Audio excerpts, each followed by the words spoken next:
السلام علیکم دوست، سلطان محمود غزنوی نے ایک بار دربار لگایا۔ دربار میں ہزاروں افراد شریک تھے، جن میں اولیاء قطب اور ابدال بھی تھے۔ سلطان محمود نے سب کو مخاطب کر کے کہا، کوئی شخص مجھے حضرت خضر علیہ السلام کی زیارت کرا سکتا ہے؟ سب خاموش رہے۔ دربار میں بیٹھا ایک غریب دیہاتی کھڑا ہوا اور کہا، میں زیارت کرا سکتا ہوں۔ سلطان نے شرط پوچھی تو عرض کرنے لگا، 6 ماہ دریا کے کنارے چلہ کاٹنا ہوگا، لیکن میں ایک غریب آدمی ہوں، میرے گھر کا خرچہ آپ کو اٹھانا ہوگا۔ سلطان نے شرط منظور کر لی۔ اس شخص کو چلے کے لیے بیچ دیا گیا اور گھر کا خرچہ بادشاہ کے ذمہ ہو گیا۔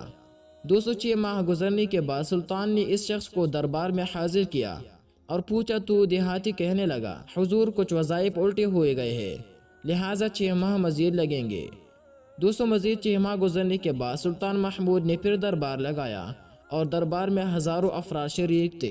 اس شخص کو دربار میں حاضر کیا گیا اور بادشاہ نے پوچھا، میرے کام کا کیا ہوا؟ یہ بات سن کے دیہاتی کہنے لگا، بادشاہ سلامت کہا، میں گنہگاروں کہا حضرت خضر علیہ السلام، میں نے آپ سے جھوٹ بولا تھا، میرے گھر کا خرچہ پورا نہیں ہو رہا تھا، بچے بھوک سے مر رہے تھے، اس لیے ایسا کرنے پر مجبور ہوا۔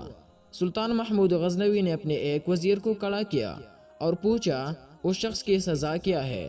وزیر نے کہا، سر اس شخص نے بادشاہ کے ساتھ جھوٹ بولا ہے، لہٰذا اس کا گلا کاٹ دیا جائے۔ دربار میں دوستو ایک نورانی چہرے والے بزرگ تشریف فرما تھے۔ کہنے لگے، بادشاہ سلامت، اس وزیر نے بالکل ٹھیک کہا۔ بادشاہ نے دوسرے وزیر سے پوچھا، آپ بتاؤ۔ اس نے کہا، سر اس شخص نے بادشاہ کے ساتھ فراڈ کیا ہے، اس کا گلا نہ کاٹا جائے بلکہ اسے کتوں کے آگے ڈالا جائے تاکہ یہ ذلیل ہو کے مرے، اسے مرنے میں کچھ وقت تو لگے۔ دربار میں بیٹھے اسی نورانی چہرے والے بزرگ نے کہا، بادشاہ سلامت، یہ وزیر بالکل ٹھیک کہہ رہا ہے۔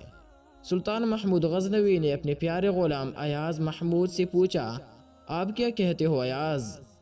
ایاز نے کہا، بادشاہ سلامت، آپ کے بادشاہی سے 1 سال ایک غریب کے بچے پلتے رہے، آپ کے خزانے میں کوئی کمی نہیں آئی اور نہ ہی اس کے جوڑ سے آپ کی شان میں کوئی فرق پڑا۔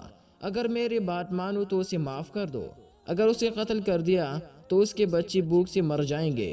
ایاز کی یہ بات سن کر محفل میں بیٹھا وہی نورانی چہرے والا بابا کہنے لگا، ایاز بالکل ٹھیک کہہ رہا ہے۔ دوستو، سلطان محمود غزنوی نے اس بابا کو بلایا اور پوچھا، آپ نے ہر وزیر کے فیصلے کو درست کہا، اس کی وجہ مجھے سمجھائی جائے۔ بابا کہنے لگا، بادشاہ سلامت، پہلے نمبر پر جس وزیر نے کہا اس کا گلا کاٹا جائے وہ قوم کا قصائی ہے، اور قصائی کا کام ہے گلے کاٹنا۔ اس نے اپنا خاندانی رنگ دکھایا، غلطی اس کی نہیں آپ کی ہے کہ آپ نے ایک قصائی کو وزیر بنا لیا ہے۔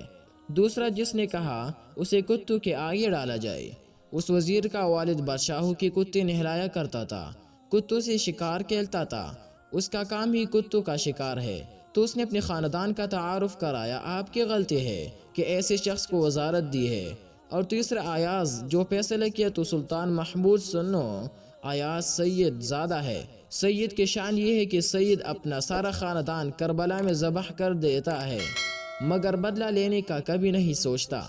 سلطان محمود اپنی کرسی سے کھڑا ہو جاتا ہے اور ایاز کو مخاطب کر کے کہتا ہے، دوستو، ایاز، تم نے آج تک مجھے کیوں نہیں بتایا کہ تم سید ہو؟